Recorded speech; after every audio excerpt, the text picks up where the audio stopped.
Également, nous recevons bien entendu Fossard Souané. Il est le président du Conseil d'orientation du PROMIS, le programme de développement de la microfinance islamique au Sénégal, responsable APR à Goudomp. Merci, monsieur Souané, d'être venu. Merci, Binta. Bonjour à tous. Bonjour à Ambo. Bonjour à tous vos auditeurs de RFM. Alors, le Sénégal qui vit une épidémie de coronavirus, 22 cas testés positifs. Des mesures ont été prises d'urgence par le chef de l'État hier entre interdiction de tous les rassemblements publics et annulation du 4 avril. Il y aura une prise d'armes au palais de la République, une première. Des mesures qu'il fallait prendre ou pas, Youssouf? Merci beaucoup, Binta. Je précise également que ce n'est pas pour avoir des titres supplémentaires, que je suis également le directeur de l'éducation et de l'aide à l'insertion au niveau de la mairie de Dakar. Et à ce titre également, il me plaira tout au long de l'émission de dire, c'est important parce que nous avons quand même une population scolaire assez importante au niveau du département de Dakar. Ce que la municipalité de Dakar, en l'occurrence Madame le maire Soham Wardini, ont également pris comme décision supplémentaire pour pouvoir aider dans le même titre que l'État du Sénégal. Mais je m'en vais d'abord répondre à la question que vous avez posée. Je pense que nous avons tous salué hier l'attitude très solennelle du président de la République. Et je voudrais en profiter pour dire que le moment actuel que notre pays traverse est un moment assez douloureux, mais également un moment qui requiert l'union de tout le monde autour de ce qu'on peut appeler des actions utiles, afin de pouvoir parer à cette pandémie. Parce que maintenant, on ne parle plus d'épidémie, on parle de pandémie. Et c'est une menace réelle. Donc, dire que n'en déplaise à tous ceux qui sont assez nihilistes pour croire que ça n'arrive qu'aux autres, que ça ne nous arrive pas. Évidemment, c'est là, ça nous est arrivé. Maintenant, ce dont il s'agit, c'est de mettre en place des stratégies pouvant permettre donc de contenir cette pandémie. Et je pense que les mesures qui ont été déclinées hier par le président de la République en réunissant d'une manière urgente tout le gouvernement, ce sont des mesures à saluer. Également, non seulement à saluer, mais à aider à mettre en œuvre. C'est pourquoi je me plais peut-être, c'est ma posture qui me permet peut-être d'insister sur ça. Le premier élément, c'est le fait de décréter la vacation du cours pendant 3 semaines. Et je trouve que c'est extrêmement important. C'est une mesure très courageuse parce que ce que les gens ne savent pas peut-être, c'est que les enseignants devaient aller quand même prendre les fêtes de Pâques. Les élèves devaient prendre les fêtes de Pâques le vendredi prochain, donc dans une semaine. Donc c'est une semaine supplémentaire qui permet au moins le confinement des élèves afin d'éviter tout risque de propagation de cette épidémie. Et je considère que c'est important de saluer cette mesure-là. Le deuxième élément, c'est l'interdiction des rassemblements. Donc, que ce soit moi, ma casquette politique ou ma casquette d'enseignant ou bien une autre casquette directeur de l'éducation, je considère que c'est une décision également salutaire. Et il faudra peut-être que le ministre de l'Intérieur, parce que il peut s'agir de lui, aille un peu loin en rapport avec le ministre de la Santé et de l'Action publique, qui est en train aussi d'abattre, il faudra le reconnaître, un travail de terrain extraordinaire qu'il faut saluer également à sa juste mesure et l'encourager évidemment davantage dans ce sens-là. Que au-delà des rassemblements, je pense qu'il faut sensibiliser le peuple sénégalais aussi par rapport à d'autres rassemblements qui ne sont pas visés par l'interdiction du président de la République. Il s'agit des baptêmes, il ne s'agit pas de les interdire, mais il faudra quand même savoir les rationaliser. Il s'agit des deuils, c'est un événement malheureux, il faudra venir, mais on peut s'organiser pour qu'on puisse évidemment ne pas prendre trop de risques. Par rapport à ça, il s'agit des mariages. Donc tout ce qui est rassemblement, sans verser, je ne suis pas en train d'être alarmiste et de provoquer une certaine forme de paranoïa, mais je considère que la chose, elle est très sérieuse. Il faudra que sérieusement, que chacun s'y mette et que davantage, en conjuguant nos efforts, que l'on puisse arriver quand même à endiguer cela. Oui. Parce que sinon, ça peut évidemment constituer des sources de propagation assez rapides qui pourront échapper à tout contrôle. La prévention avant tout. En tout cas, Fossard, tout le monde l'avait dit, pourquoi le président ne parle pas, pourquoi le président ne prend pas les mesures. Voilà que les mesures ont été prises. Alors, votre première lecture d'abord par rapport à ces mesures-là? Vraiment une grande satisfaction, bien entendu, par rapport aux importantes décisions que le président de la République Macky Sall a prises. Mais surtout, ce que vous venez de dire, tout le monde était pressé. C'est plus une angoisse que les populations avaient. Et je pense que cette angoisse-là a été levée, en tout cas en grande partie. Toujours il est important de préciser que lorsqu'on est à un certain niveau de décision, on n'est pas dans la précipitation, on n'est pas dans dans l'émotionnel. On est dans le rationnel, on est dans le scientifique, surtout dans ces cas-là. Et le président de la République a parlé au bon moment. Il faut le rappeler également que le président de la République a justement tenu un conseil présidentiel il y a quelques semaines. Et lors d'une allocution également solennelle, il a décliné les plans, en tout cas d'urgence mis en place par le gouvernement. Et depuis lors, effectivement, il y a eu des évolutions de la maladie. Il était important d'abord d'avoir des recoupements, mais également surtout des informations au niveau scientifique, en tout cas du ministère de la Santé, en tout cas de tous les spécialistes, aussi bien nationaux qu'internationaux, pour pouvoir prendre les décisions. Mais au-delà de cela, nous avons un pays où quand même il y a une dimension sociale, socio-religieuse assez importante, aussi bien chez les chrétiens que chez les musulmans, qui est assez forte. Il était important que l'on puisse qu'on puisse prendre des décisions qui, quand même, rassemblent l'écrasante majorité de la population. Et je pense que cette démarche-là a été faite. C'est le lieu également de féliciter le ministre Abdoulaye Diouf Sarr, le ministre de la Santé et de l'Action sociale, pour le travail qui a été accompli, lui et son équipe, parce que ça fait quand même plusieurs semaines qu'ils ne dorment pas. C'est des gens qui ne dorment à peine 2 heures par jour. Donc il est important de les féliciter, de les encourager, surtout parce que la bataille est encore là. Elle n'est pas encore terminée. Mais surtout, les services de santé au niveau, j'allais dire, déconcentré, qui abattent un travail important et qui prennent des risques. Oui. Et c'est le lieu également de les encourager. Le président décidé hier de les renforcer, notamment en termes de protection, mais également en termes de moyens. Et à ce niveau-là, je pense que les acteurs, au-delà des districts sanitaires, mais également les régions médicales, les districts sanitaires, au niveau communautaire, les agents de santé communautaire vont jouer un rôle important. Le ministre l'a déclaré hier, je pense, 4 heures d'horloge avec les Sénégalais en direct sur la télévision nationale pour justement communiquer que l'angoisse qui anime les Sénégalais puisse être levée. Mais surtout pour dire également que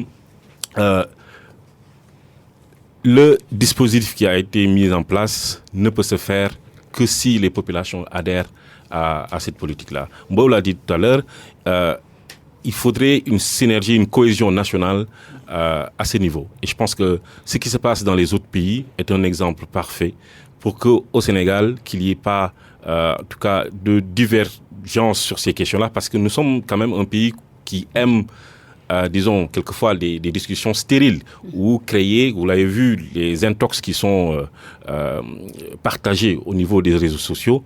Il est important que les gens se responsabilisent eux-mêmes. Parce que la responsabilité, bien entendu, c'est d'abord le gouvernement, le chef de l'État, le gouvernement, mais elle est d'abord individuelle, et surtout individuelle avant d'être collective.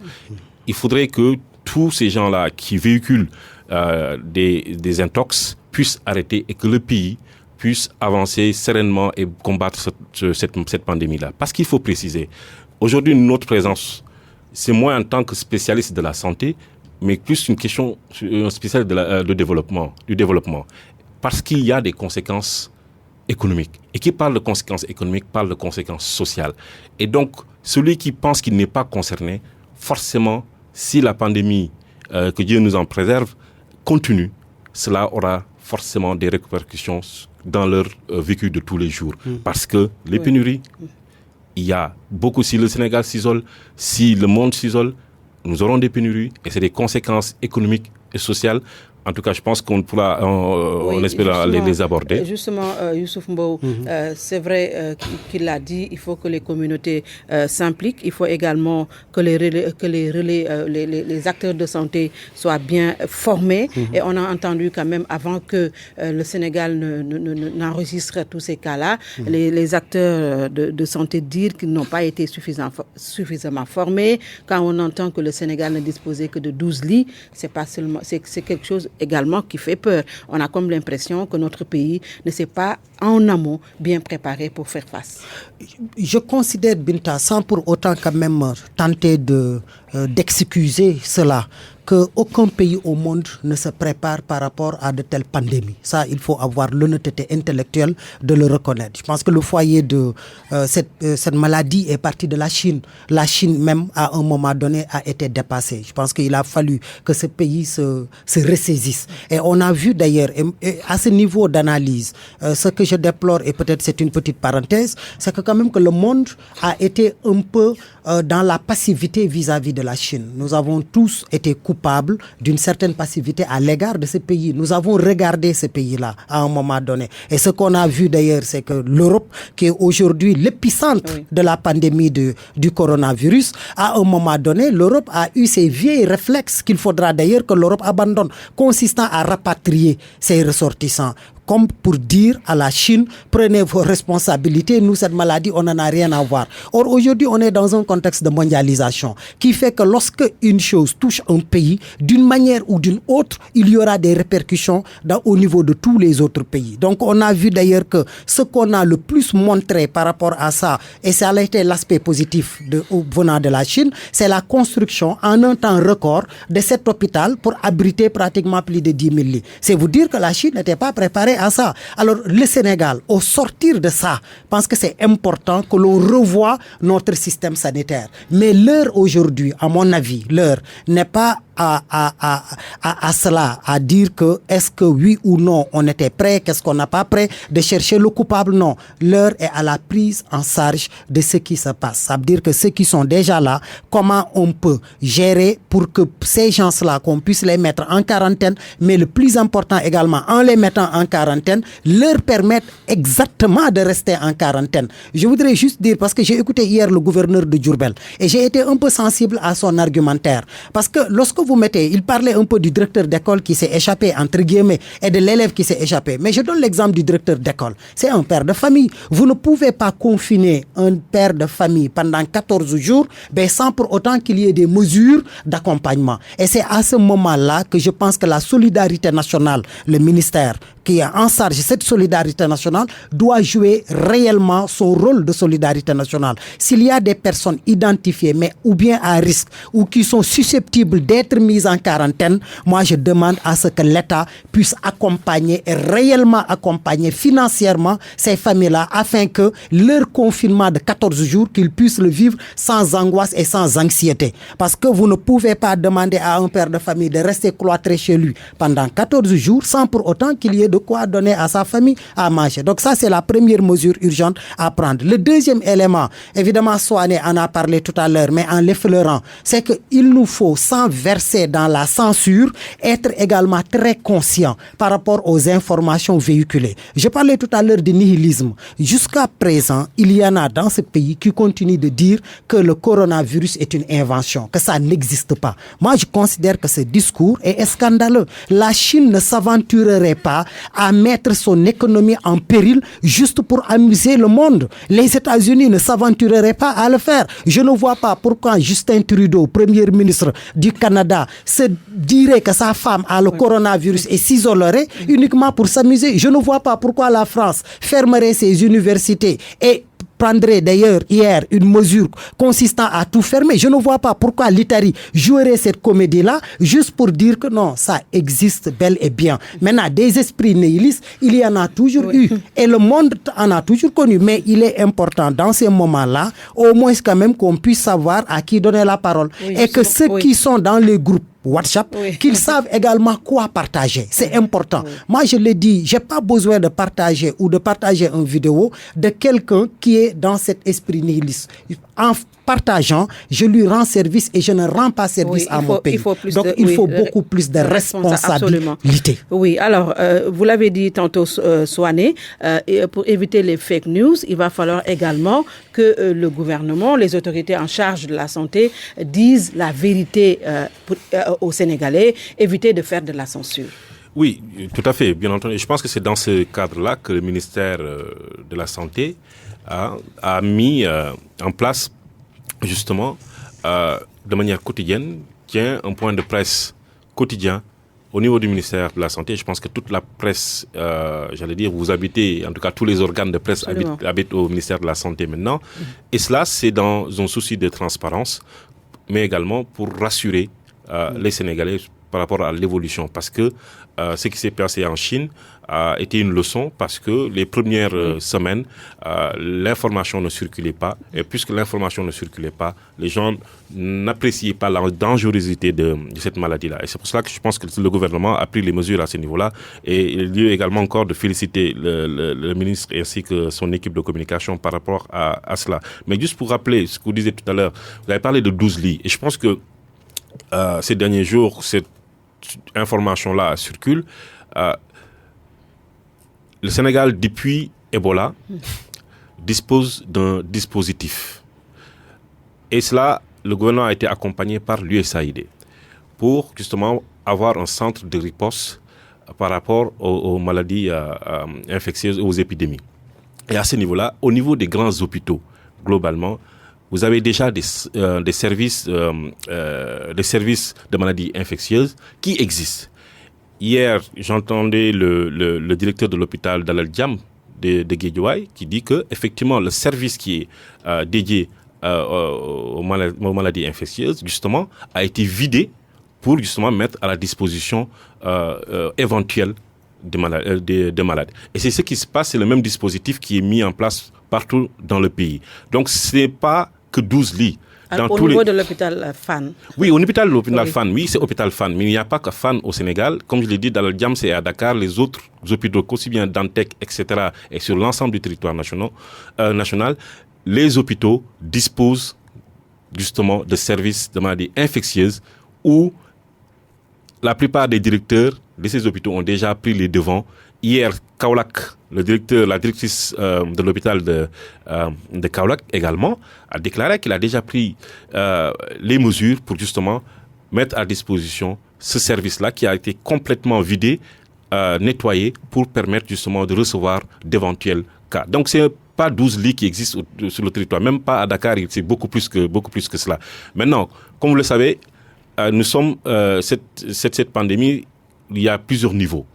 Et quelquefois, les gens voudraient avoir l'information sur l'ensemble du dispositif qui a été mis en place.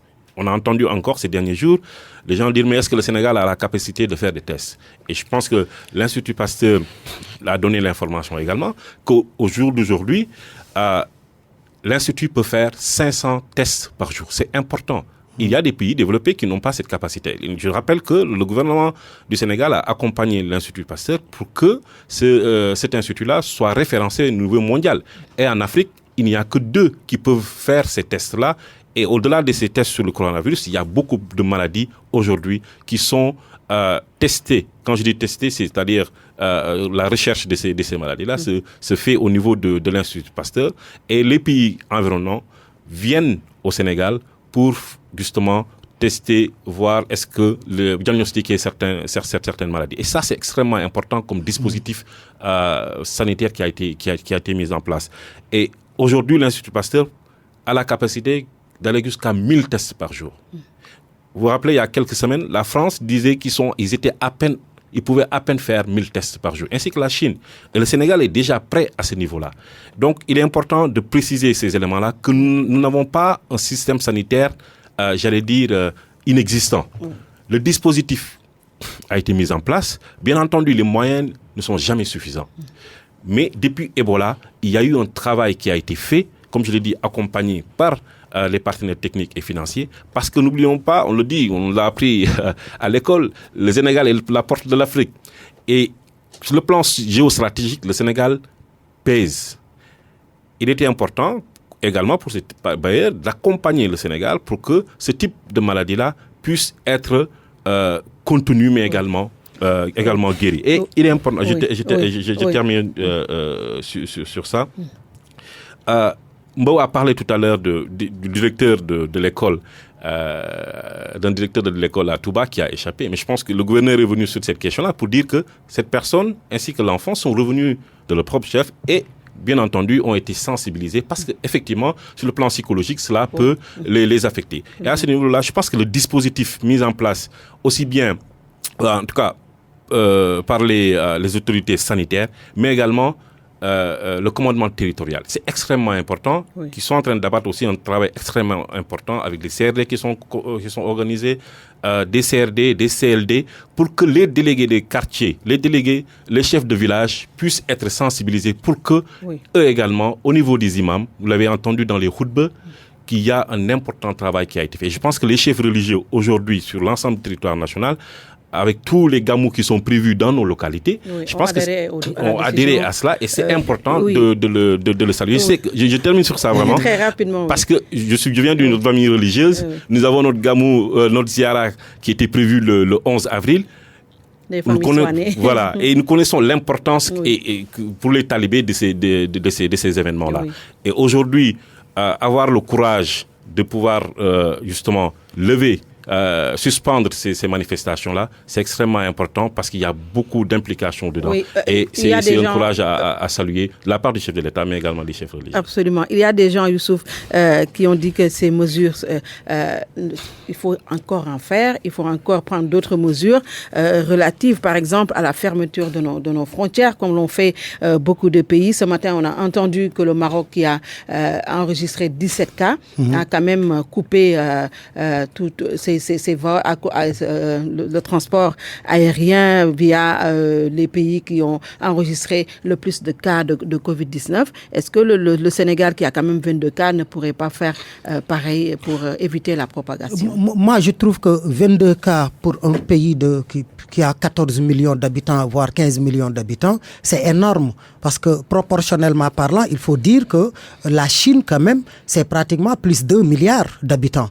La France est pratiquement plus de 80 millions d'habitants. Donc, l'Algérie, c'est pratiquement 40 millions d'habitants. Donc, lorsqu'on a vu, nous, 14 millions d'habitants à avoir à ce niveau 22 cas, je trouve qu'il y a des mesures audacieuse qu'il va falloir que l'on prenne. Mais qu'est-ce que vous voulez? Les frontières également, quoi qu'on puisse dire, les frontières sont poreuses. Allez au niveau de la frontière entre la Guinée-Conakry et le Sénégal, via Kédougou. Mais c'est des frontières très poreuses, Binta. Même si on demandait, ça veut dire qu'on coupait totalement, on fermait carrément nos frontières et que Air Sénégal International soit même cloué au sol et qu'il n'y ait plus de voyageurs, mais je dis que ça ne règle pas le problème tant que d'abord à l'intérieur, on n'aura pas réglé un certain nombre de dispositifs. C'est pourquoi, après avoir salué d'ailleurs ce que le président a pris comme mesure, je dis que financièrement parlant également, il y a des efforts à faire. Parce que 1,5 milliard officiellement, je dis 1,5 milliard, c'est le budget qui a encore été dégagé. Je trouve que c'est très en deçà pour le plan de riposte par rapport à quand même une pandémie comme le coronavirus. Il faut aller beaucoup plus loin. Mais mieux encore, il faudra songer demain, sans être catastrophiste. Je ne suis pas catastrophiste, mais je veux dire qu'il nous faut parer à tout. Et parer à tout, c'est essayer de voir comment mobiliser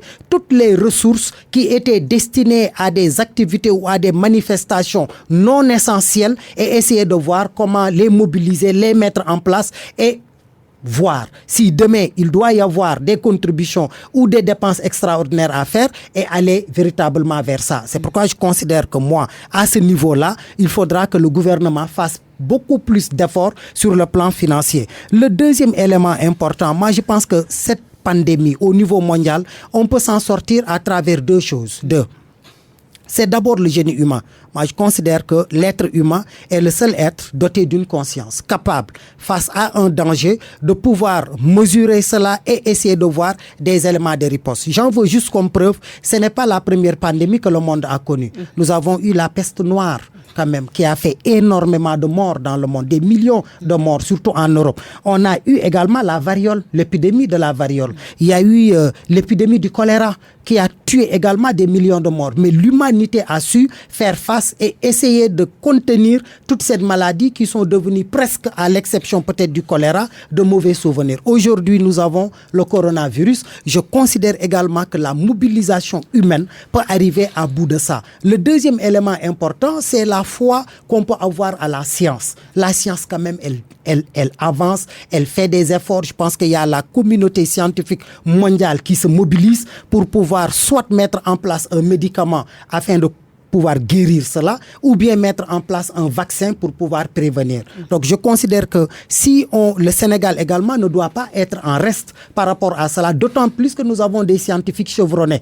Lorsqu'on parle de scientifiques chevronnés, tout le monde pense au professeur Serigne Mboup, tout le monde peut penser à Seydi, tout le monde peut penser à Bousso, tout le monde peut penser à d'autres médecins blouse blanche qui sont véritablement des soldats infatigables et qui prennent tous les risques d'ailleurs, prennent tous les risques pour pouvoir être au devant évidemment de ce combat-là. Une fois qu'on a réglé ce dispositif, maintenant c'est à l'État de prendre ses responsabilités, comme je l'ai dit, sur le plan financier, afin quand même de mettre tout ce qu'il faudra mettre comme moyen afin qu'on puisse contenir quand cette pandémie. Tout cela, Souane, est-ce que pour éviter que les cas importés ne propagent le virus chez nous, il n'est pas plus judicieux de fermer nos frontières? On l'a quand même eu à le faire avec Ebola, pourquoi pas avec le Covid? Oui, tout à fait. Je pense qu'à ce niveau-là également, le président de la République ainsi que le ministre de l'Intérieur ont donné leur avis par rapport à cela. Je pense qu'il est important de préciser que nous ne sommes pas à ce niveau-là. Bien entendu, les gens nous diront... C'est ce qu'ils ont dit. Oui, les gens nous diront que oui, mais il faut prévenir. Mais jusqu'ici, nous avons, je pense, pris les bonnes mesures selon notre expérience, mais également selon l'expérience qu'ont eu les autres pays. Et c'est sur ces bases-là que les décisions sont prises. Dans ce cas-là, malheureux, il y a du benchmarking qui est fait, même si c'est fait à distance. Mais il faut rappeler que les pays qui sont les plus touchés, qu'aussi bien l'Italie, l'Espagne, etc., où effectivement il y a de fortes communautés sénégalaises, ces pays-là ont déjà restreint les déplacements à l'intérieur du pays, mais également vers l'extérieur. Donc, il n'est pas nécessaire de fermer nos frontières avec d'autres pays qui ne sont pas concernés, puisque ces pays-là déjà, aussi bien l'Italie, l'Espagne, ont déjà fermé leurs aéroports pour que justement cette propagation ne puisse continuer. Donc à ce niveau-là, je pense que on n'est pas arrivé à ce niveau-là. Ces pays ont déjà pris justement ces mesures-là. Le Sénégal reste encore ouvert et espérons qu'on n'ait pas besoin d'arriver à ce niveau-là. Mais juste pour rappeler que ce que Mbao disait tout à l'heure, la solidarité est importante, comme nous l'avons dit, parce que il y a forcément un effort budgétaire, financier, je devrais dire, qui devra se faire. Le président Macky Sall avait déjà, lors du premier conseil présidentiel, mis sur la table plus de 1,4 milliard sur la table. Et hier également, il y a une autre enveloppe qui a été dégagée. Mais au-delà de cela, il y a cet élan de solidarité. C'est le lieu de féliciter, bien entendu, le groupe GFM, son président Youssou N'Dour, pour ces gestes de solidarité. Mais tout d'abord, le Khalife général des Mourides, pour ce geste exceptionnel qui a été fait, qui est un geste de solidarité, mais également de haute portée patriotique. Oui. Et appelons tous les Sénégalais, parce que c'est un combat de tous, justement, pour participer à cet effort national.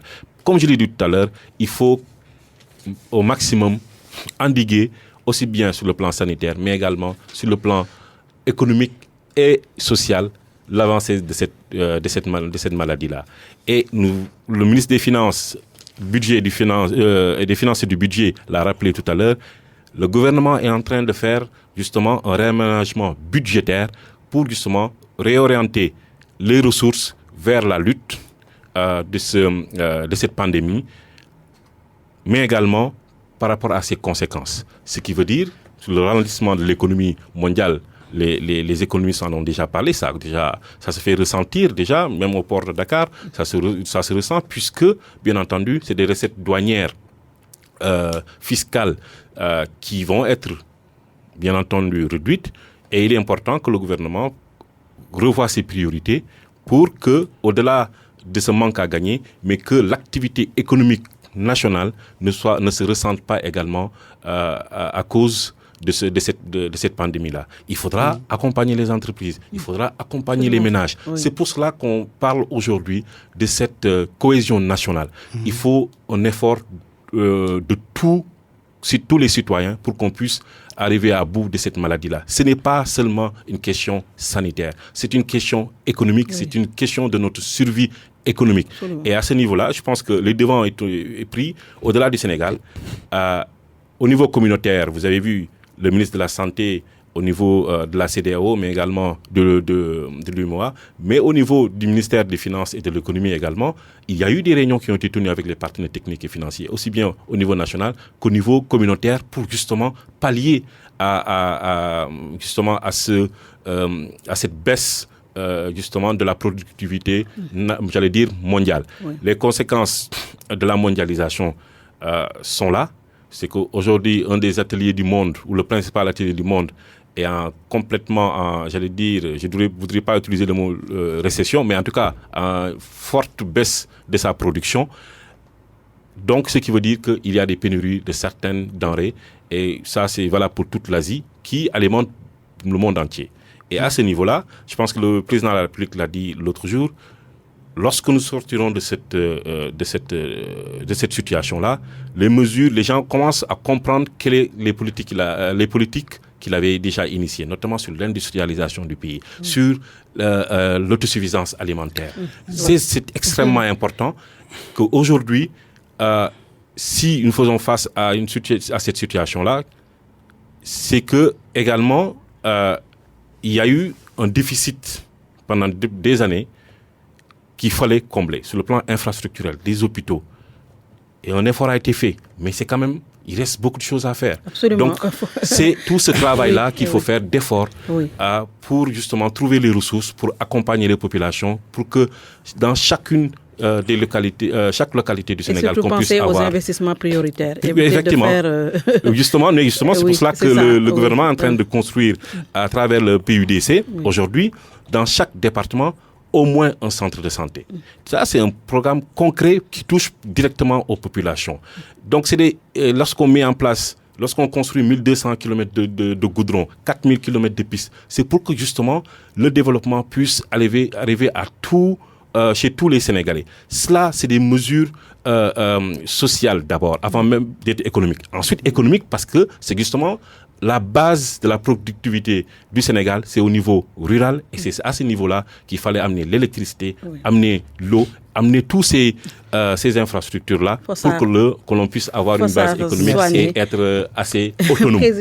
Oui, moi je considère que par rapport à la fermeture des frontières, quand même, que le Sénégal doit s'y préparer. Parce que, Binta, vous savez, l'espace Schengen, je considère que ça a été créé en 1995 et c'est 400 millions d'habitants. Je pense que jamais l'Europe n'a été à ce niveau où entre la France, l'Italie, pour pouvoir passer, il y a des contrôles entre citoyens européens. On n'en est jamais arrivé à ce niveau où les frontières sont carrément fermées. Lorsque des pays en arrivent à ça, je me dis que le Sénégal aussi doit se préparer. Donc je ne dis pas qu'on peut le faire tout de suite et maintenant, parce que le premier à ressentir la fermeture des frontières au Sénégal, c'est d'abord la Gambie.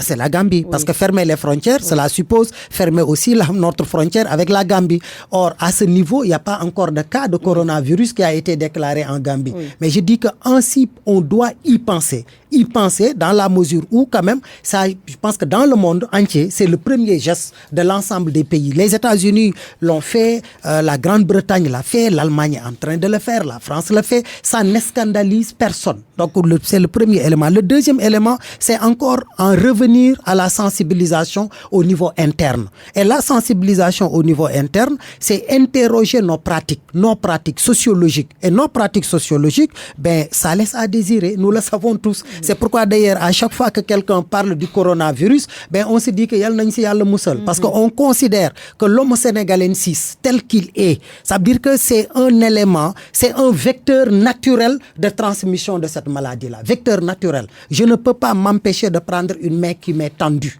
Ça veut dire qu'au risque d'offusquer et de frustrer l'autre, je ne peux pas m'empêcher de le faire. On ne peut pas s'empêcher, lorsque vous rentrez à la maison, d'instaurer, vous ne pouvez pas instaurer une certaine distance, ni avec vos enfants, ni avec votre famille biologique. Vous ne pouvez pas empêcher à vos amis, à l'improviste, de venir vous voir. Donc c'est autant de faits, autant de comportements qui sont évidemment aux antipodes des règles les plus élémentaires édictées. Maintenant, est-ce qu'il faudra que l'on soit fataliste pour dire que oui, laissons les choses? Non, je me dis que c'est à ce niveau qu'il faudra qu'on ait un sursaut humain. Et ce sursaut humain consiste à appliquer à la lettre ou essayer d'appliquer progressivement les règles édictées. Et moi, je dis que là où j'ai le plus de crainte, c'est par rapport au transport en commun.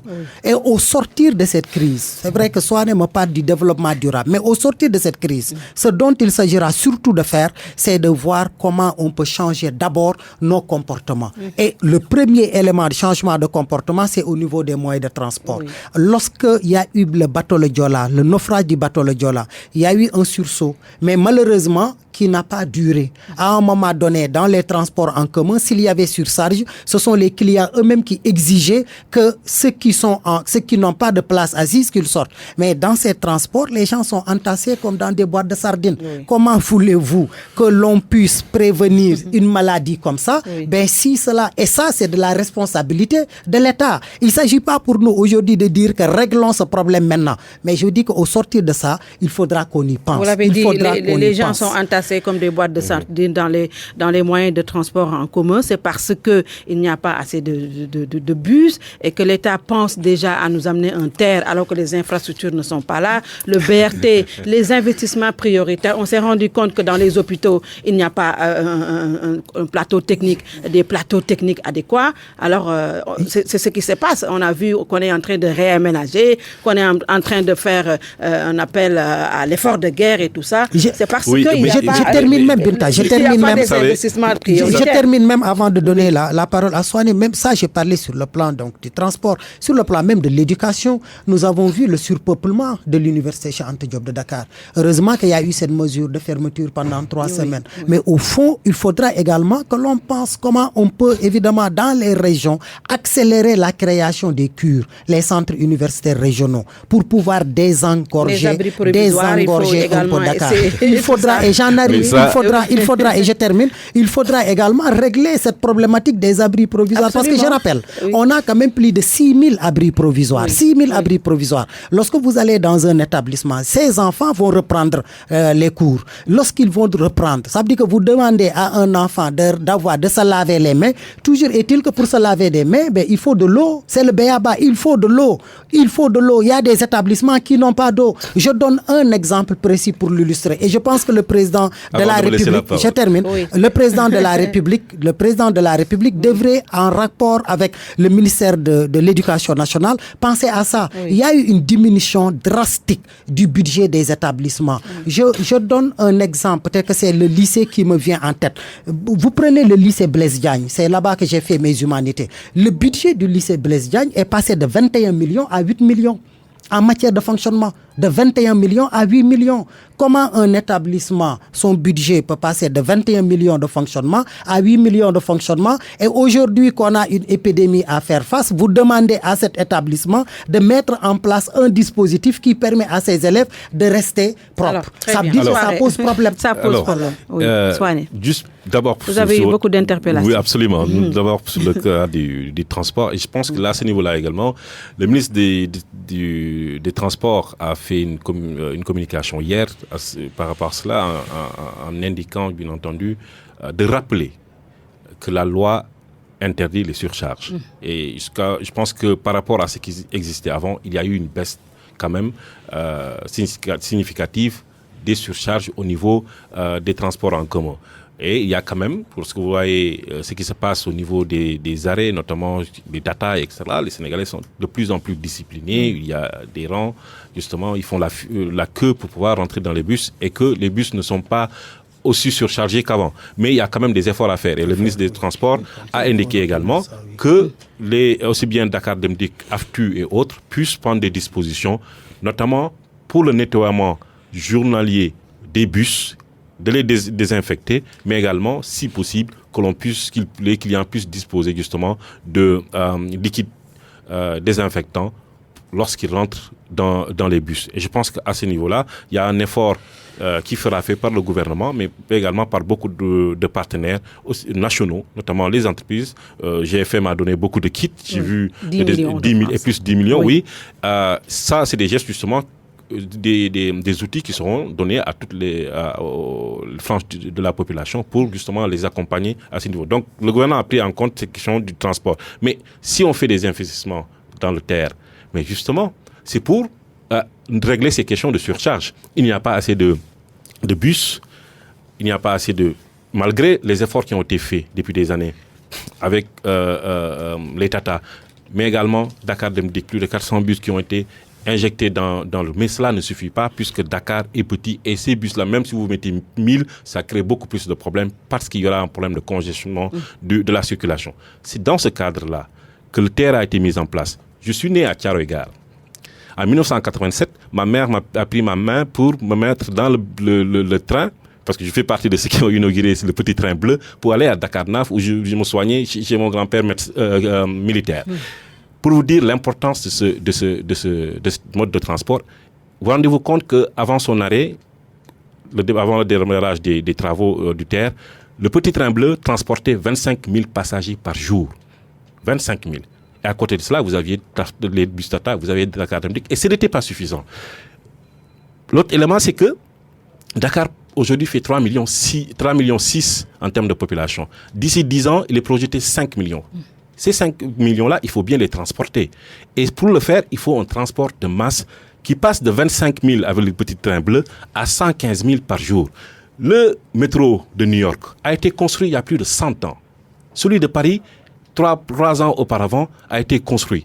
Et pourtant, il y avait des millions de pauvres à Paris. Il y avait des millions de pauvres à New York. Mais parce qu'il y a eu une vision pour dire que ces villes-là vont se développer pour justement mettre en place ces infrastructures-là coûteuses, mais aujourd'hui salutaires, sans lesquelles ces villes-là n'auraient pas pu prospérer. Pour justement ne pas tomber dans le piège de certaines villes comme Lagos complètement congestionnées, le gouvernement a pris cette responsabilité-là de mettre en place cette infrastructure justement pour permettre à l'ensemble des populations de pouvoir se mouvoir sans problème. Le BRT également rentre dans ce package-là pour permettre la mobilité, pour également qu'il y ait un gain de temps. Donc, ce qui parle de temps parle de productivité, notamment justement pour les entreprises, parce que on le rappelle souvent, le Sénégal perd plus de 100 milliards à cause des embouteillages. Et justement, le coût du TER, c'est 628 milliards. Vous l'amortissez en moins de 10 ans, rien que grâce au TER, justement, avec le gain de temps, le gain de productivité que vous avez. Les 100 milliards de pertes sont tout de suite, aujourd'hui, consommés. Mais Maud, vous allez me laisser parce que vous avez posé beaucoup de questions. Et pour les abris provisoires, il a parlé des abris provisoires. Oui. Je rappelle qu'effectivement, il y a 6 000 abris provisoires au Sénégal. Mais rappelez que de 2012 à 2019, il y a eu 9 000 salles de classe qui ont été construites au Sénégal. 9 000. Les gens se demandent, mais où est-ce qu'on met l'argent? Mais je l'ai dit tout à l'heure, on a mis des infrastructures. Là, il n'y en avait pas. 9 000 salles de classe ont été construites au Sénégal. N'oubliez pas que maintenant, chaque village demande à avoir une école. Donc, c'est de nouvelles écoles qui sont créées, même si sur le plan, dire, infrastructure n'existe pas. Oui. Et aujourd'hui, c'est 6 000 salles de classe qui restent. Oui. Il y a le programme Zéro Abri Provisoire qui a été lancé à travers un partenariat public-privé pour justement résorber en 5 ans l'ensemble des 6 000 abris provisoires qui existent au Sénégal. Mais juste pour également rappeler la responsabilité de M. Mbow. En tant que collectivité locale, l'éducation également est une compétence transférée. Bien sûr. Et donc, autant le gouvernement fait les efforts, les collectivités locales également doivent accompagner les écoles, aussi bien au niveau des communes, mais également les conseils le conseil départemental, en tout cas, pour justement accompagner dans, je ne parle pas de Dakar, mais dans les autres régions, pour justement accompagner l'éducation. Aujourd'hui, c'est les Sénégalais ou une certaine frange de la population est dans cette situation de promiscuité, vous l'avez dit, dans les bus, dans les écoles. C'est parce que l'État a préféré faire dans les dépenses de prestige au lieu de vouloir faire des infrastructures qui s'adaptent aux conditions de vie des Sénégalais. C'est pourquoi, Binta, autant j'essaie de ne pas être nihiliste en considérant lorsque l'État, parce qu'il lui arrive quand même que le gouvernement du Sénégal prenne des mesures salutaires. Il faudra le saluer à juste titre, féliciter le président de la République par rapport à ça et puis avancer, parce que je considère que faire de la politique, ce n'est pas faire dans l'opposition, dans le nihilisme systématique. Mais par rapport aux dépenses liées aux terres, je pense quand même que mon ami Soane, vous le savez mieux que moi, on doit tous aujourd'hui être gênés par rapport à ça. Parce que consacrer 628 milliards par rapport à un projet d'envergure comme ça entre Diamniadio et Dakar, alors que le Sénégal, aujourd'hui, on a un problème pour faire face au coronavirus, lié au nombre de lits. Moi, j'ai dit qu'avec 628 milliards, combien d'hôpitaux ultra-modernes on pouvait construire. Et je pense qu'au sortir de cette pandémie, il faudra qu'on se réoriente ça. Pas dans une critique, pas en opposition les uns contre les autres pour savoir qui a raison, qui n'a pas raison, mais dans un débat constructif. Et c'est là où aussi, dans le dialogue national, on pouvait, pourquoi pas, ne pas mettre en rapport. Je ne vois pas en quoi ça peut remettre en cause la notion de souveraineté du président de la République qui souverainement peut prendre certaines décisions. Mais je trouve qu'on ne peut pas, dans un pays qui se dit en voie de développement, j'évite le terme pauvre, en voie de développement, qui ne dispose comme hôpitaux de référence que l'hôpital principal, l'hôpital d'El Djam, mettre 628 milliards dans un projet comme la Terre et ne pas avoir pensé qu'à Diamniadio, on pouvait mettre là-bas quand même un hôpital ultra-moderne. Le deuxième élément, j'arrive.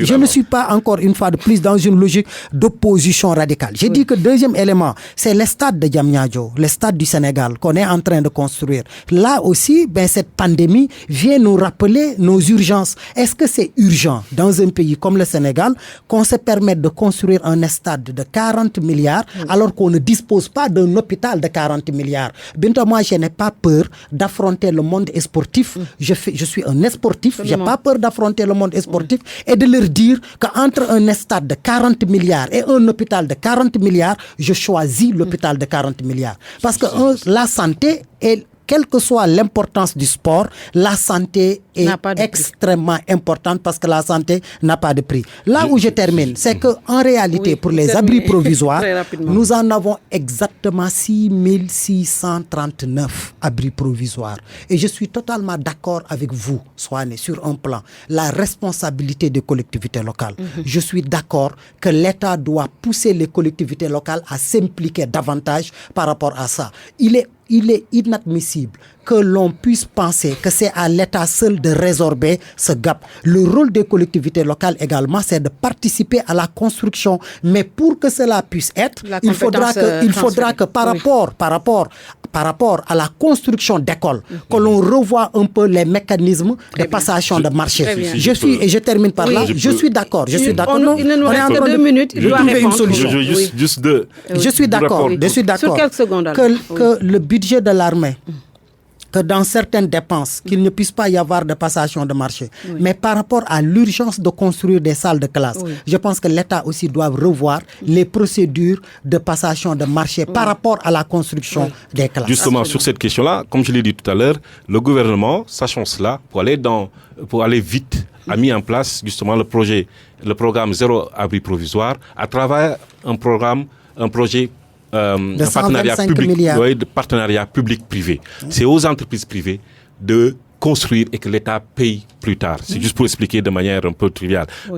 Donc, c'est extrêmement important pour justement éviter toutes ces procédures longues que le président Macky Sall a pris la décision de faire cela à travers un partenariat public-privé. Mais juste pour rappeler à Mouchimbo que je viens d'une région qui s'appelle Sédhiou, qui avait un hôpital, mais qui n'était pas de grande référence.